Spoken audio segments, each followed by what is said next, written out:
불이 났습니다. 300명의 승객이 탄 비행기 안에서 화재가 났어요. 소화가스는 전부 분사됐습니다. 그런데 온도가 내려가지 않았어요. 오히려 더 빠르게 올라가고 있어요. 불은 보이지 않는데 바닥이 끓고 있었습니다.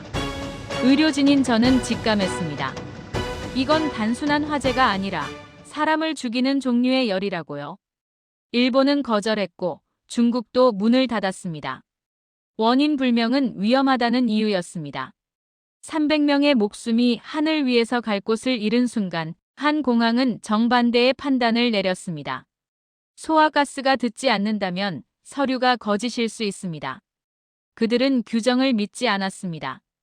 대신 최악을 가정했고 그 선택이 300명을 살렸습니다. 그날 밤 생사를 가른 단 하나의 판단. 지금 그 진실을 공개합니다. 그 전에 구독과 좋아요 버튼을 눌러주시면 영상 제작에 큰 힘이 됩니다. 댓글에 한국 최고, 그리고 어디서 듣고 계신지도 꼭 남겨주세요. 그날 밤 10,000m 상공에서 저는 죽음의 냄새를 맡았습니다. 플라스틱이 녹는 듯한 냄새와 함께 발바닥으로 느껴지는 이상한 열기. 불은 보이지 않았지만 공기가 아팠어요. 제 이름은 엘레나 페트로바입니다. 나이는 56이고요. 국제응급의료자문단에서 30해째 일하고 있죠. 분쟁 지역 야전병원부터 대형 참사 현장까지 사람이 죽어가는 곳이라면 어디든 갔습니다. 시리아, 예멘, 아프가니스탄 총알이 빗발치는 곳에서도 환자를 살려냈어요. 그런 제가 가장 무서워하는 건 화재입니다. 총알은 피할 수 있지만 불과 연기는 숨쉬는 모든 걸 집어삼키니까요. 2024년 10월 12일, 저는 시리아 북부 지역 의료자문 임무를 마치고 유럽을 거쳐 싱가포르로 향하는 야간 장거리 항공편에 몸을 실었습니다. 탑승객은 대략 250명 정도 됐고요. 비행 시간은 11시간 30분으로 예정돼 있었죠. 좌석은 이코노미 42 열창가. 긴 비행이니까 일찍 눈 붙이려고 이어폰 끼고 눈을 감았어요. 그런데 이륙하고 4시간쯤 지났을 때였나요? 뭔가 이상했습니다. 처음엔 그냥 불편한 느낌이었어요. 객실 뒤쪽 화장실 쪽에서 묘한 냄새가 났거든요. 플라스틱 타는 냄새 같기도 하고 전선이 탄 것 같기도 하고.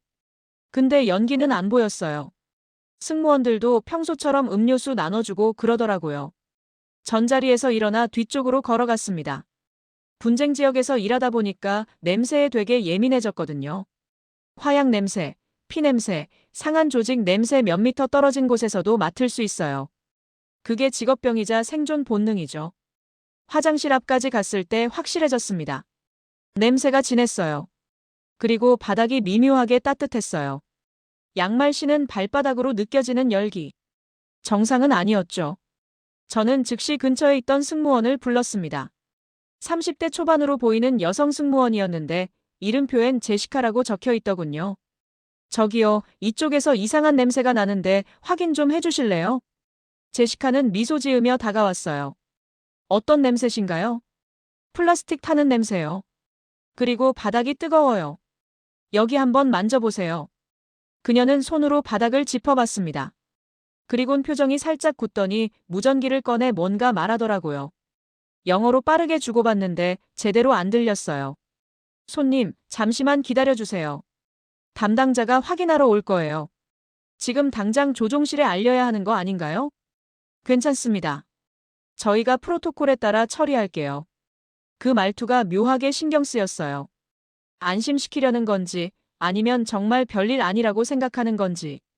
전 야전병원에서 비슷한 상황을 수도 없이 봤거든요. 초기 증상을 무시하다가 환자가 쇼크로 빠지는 거요.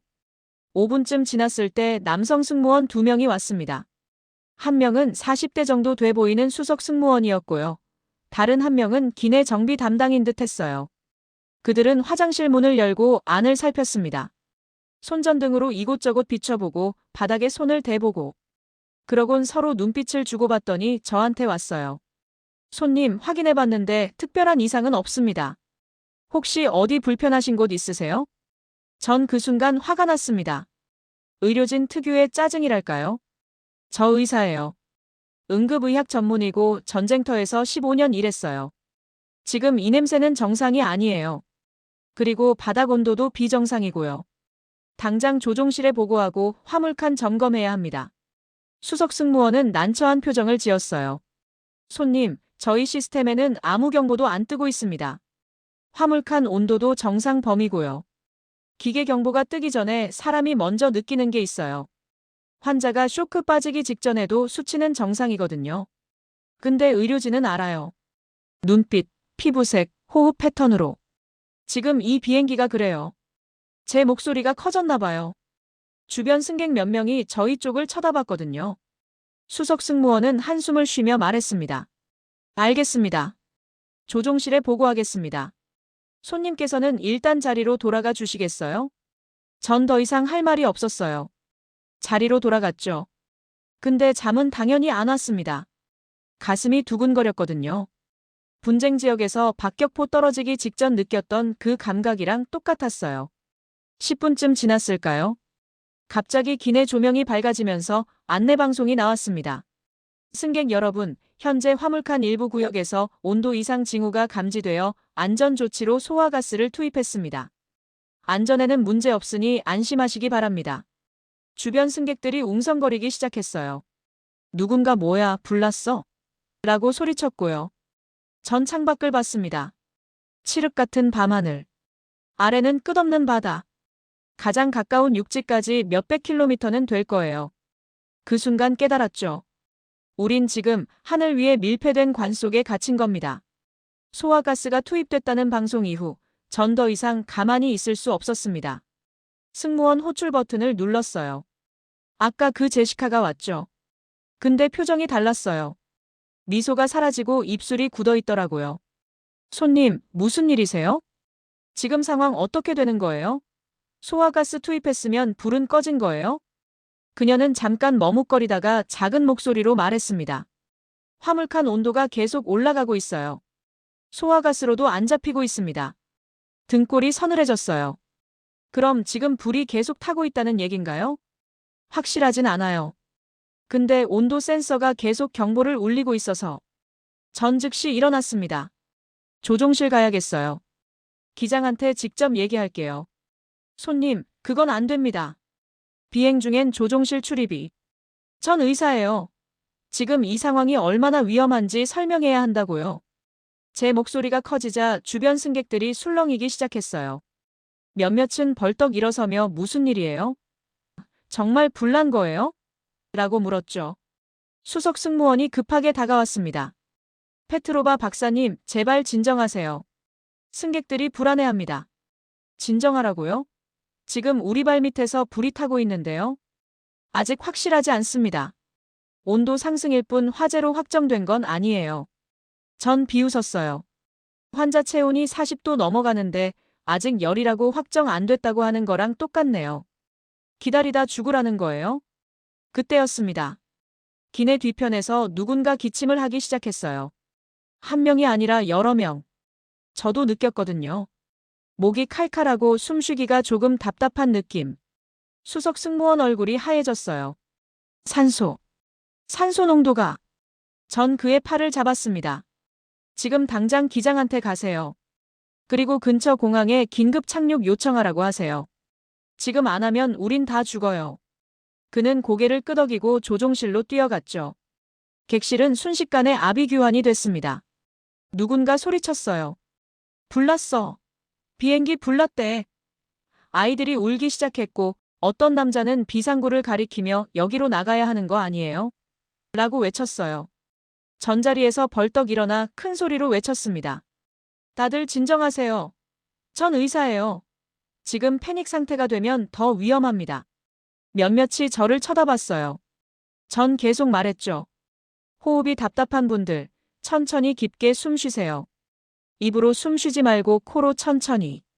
그리고 절대 뛰어다니지 마세요. 산소 소모만 늘어납니다.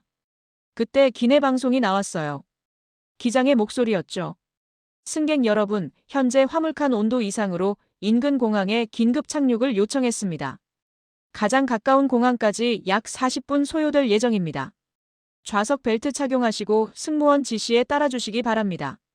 40분. 전 시계를 봤어요. 새벽 2시 15분. 10,000m 상공. 바다 위. 40분이면 살 수도 있고 못 살 수도 있어요. 전 주머니에서 손수건을 꺼내 물에 적셨습니다. 그리고 코와 입을 가렸죠. 옆자리 여자가 떨리는 목소리로 물었어요.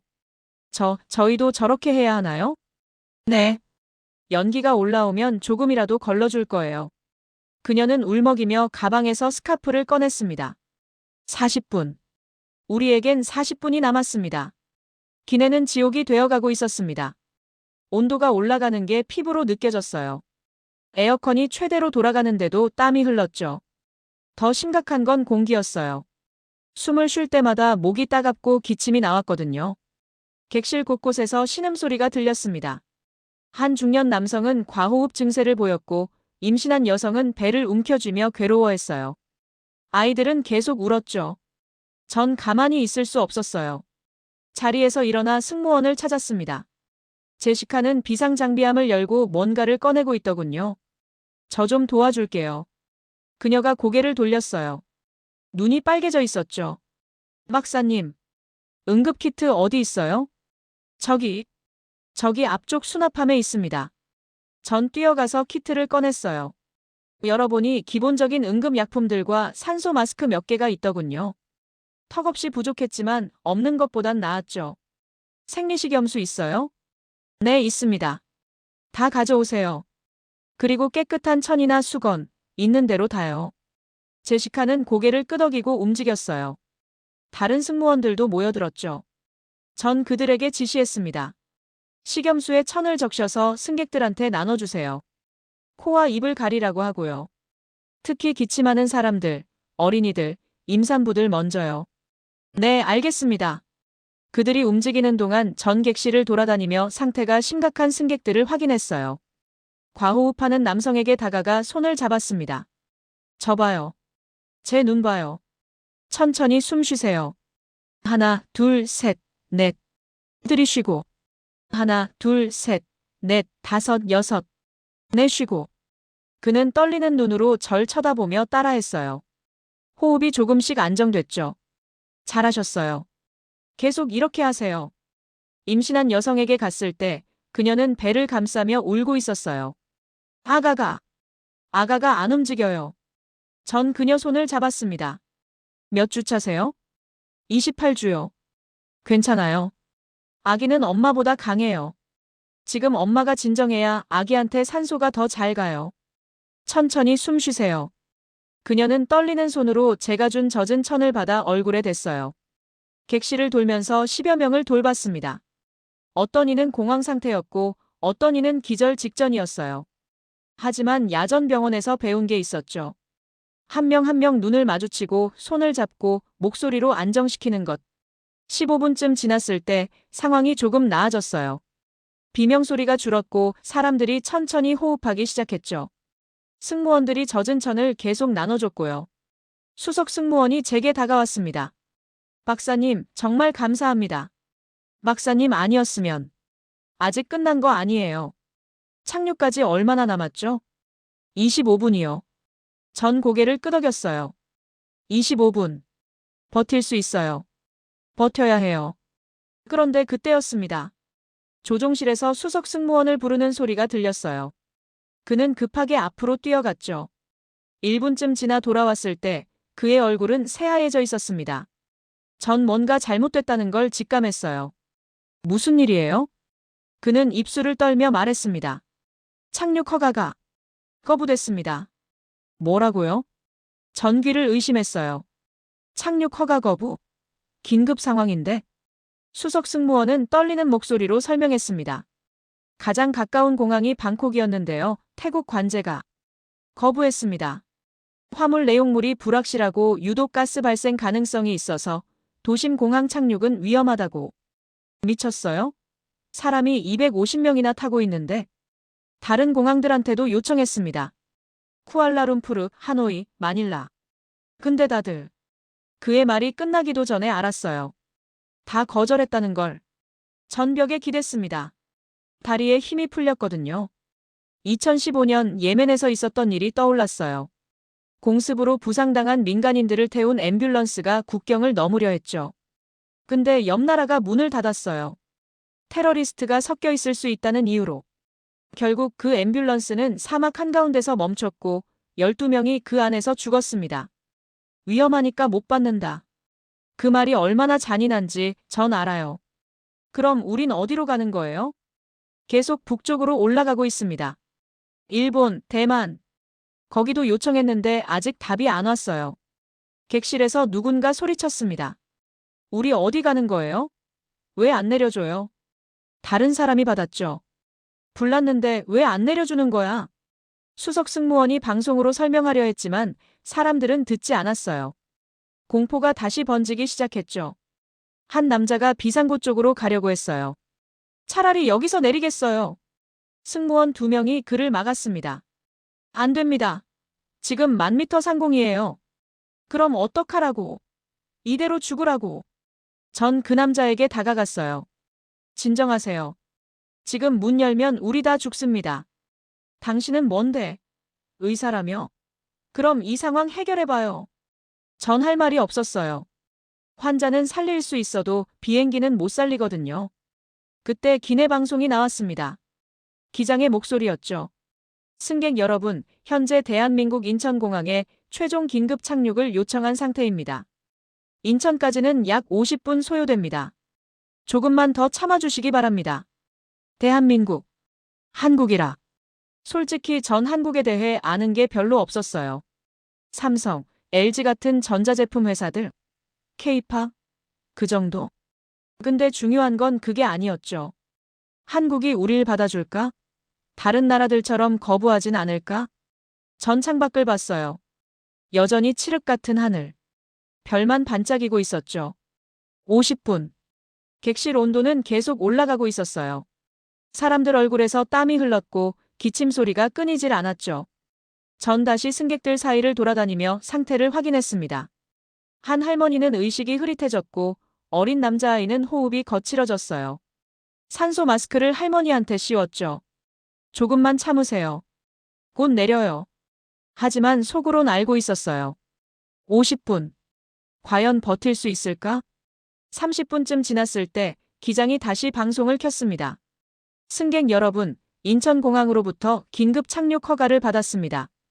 약 20분 후 착륙 예정입니다. 객실에서 안도의 한숨이 터져나왔어요. 누군가 울음을 터뜨렸고 어떤 이는 기도를 하더군요. 전 그제야 긴장이 좀 풀렸습니다. 받아줬다. 한국이 우릴 받아준 거예요.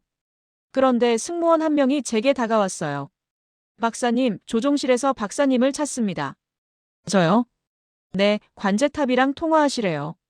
전 고개를 갸웃했지만 따라갔죠. 조종실 문이 열렸고 부기장이 무전기를 건넸어요. 페트로바 박사님이시죠? 인천 관제입니다. 놀랍게도 영어가 유창했어요. 발음도 깔끔했고요. 네, 전데요. 박사님, 현재 기내 상황 설명 부탁드립니다. 최대한 구체적으로요. 전 빠르게 설명했어요.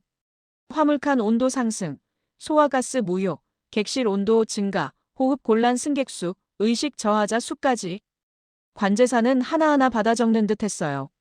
소화가스는 언제 투입했습니까? 약 1시간 10분 전이요. 투입 직후 온도 변화는요? 처음엔 떨어지는 것 같았는데 10분 후부터 다시 올라갔어요. 알겠습니다. 짧은 침묵 후 관제사가 말했습니다. 박사님, 저희는 지금 화물 서류를 확인 중입니다. 근데 현상과 맞지 않는 부분이 있어요.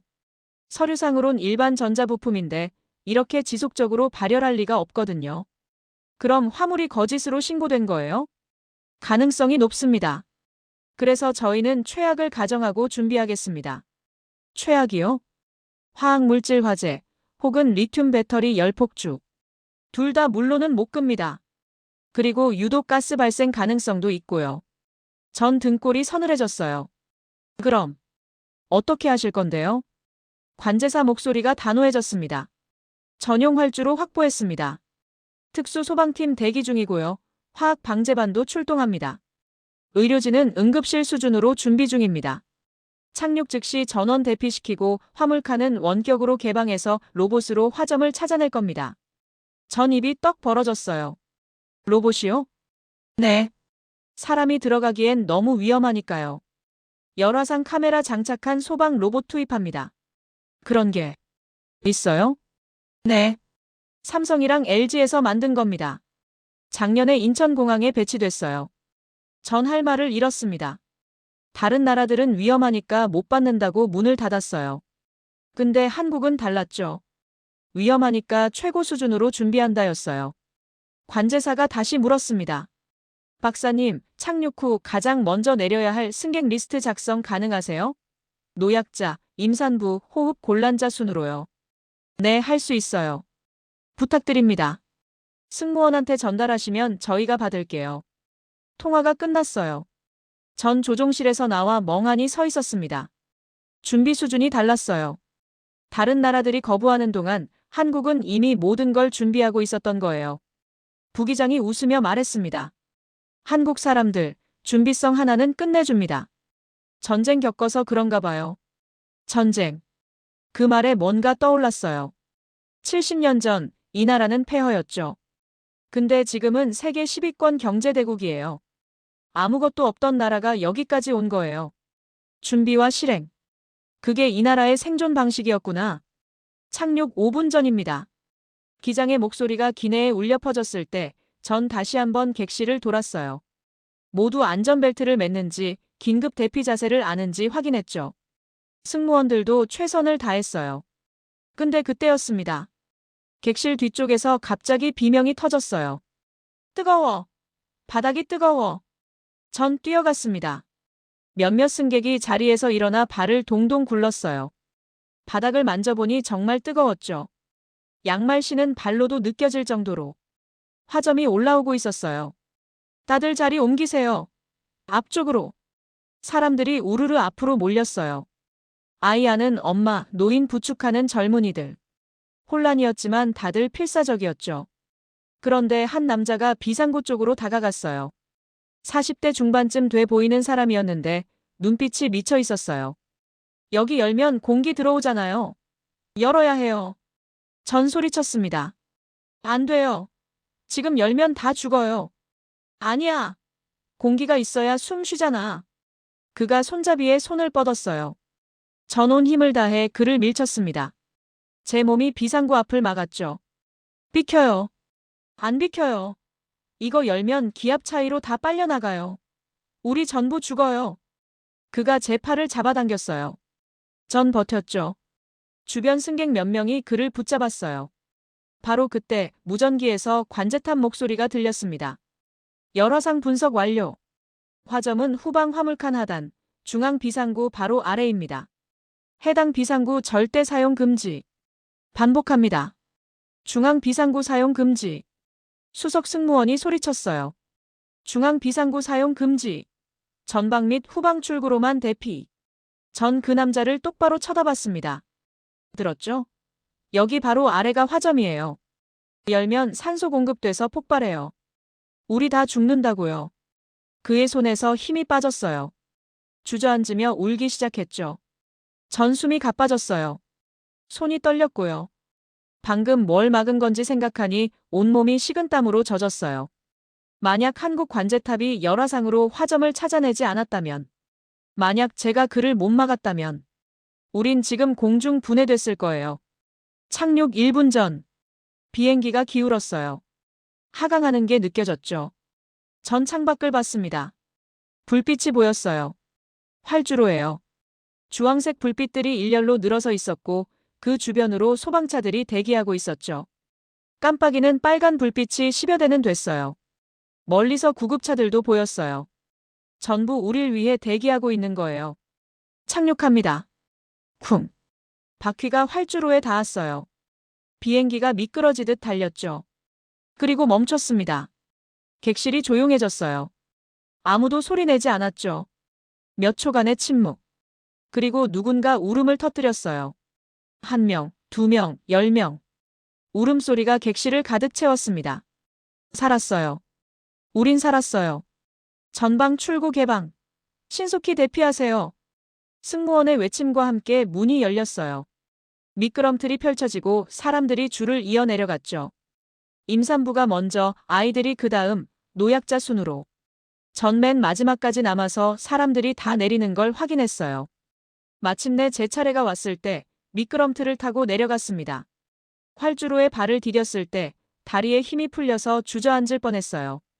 밤 공기가 차가웠어요. 숨을 크게 들이마셨죠. 깨끗한 공기, 연기 없는 공기. 주변을 둘러봤습니다. 소방관들이 비행기를 에워싸고 있었어요. 근데 물을 뿌리진 않았어요. 특수장비를 든 팀이 화물칸 쪽으로 접근하더군요. 한 소방관이 조종하는 로봇이 화물칸으로 들어갔어요. 네 발로 걷는 로봇이었는데 등에 소화 장비를 달고 있었죠. 몇 분 후 하얀 거품 같은 게 화물칸에서 뿜어져 나왔어요. 그리고 화염이 잡혔습니다. 소방대장으로 보이는 사람이 무전기에 대고 말했어요. 화재 진압 완료. 화물 적출 시작합니다. 로봇이 다시 들어가더니 검게 그을린 상자를 끌고 나왔어요. 의료진이 승객들을 하나씩 체크했습니다. 혈압, 산소 포화도, 호흡 상태.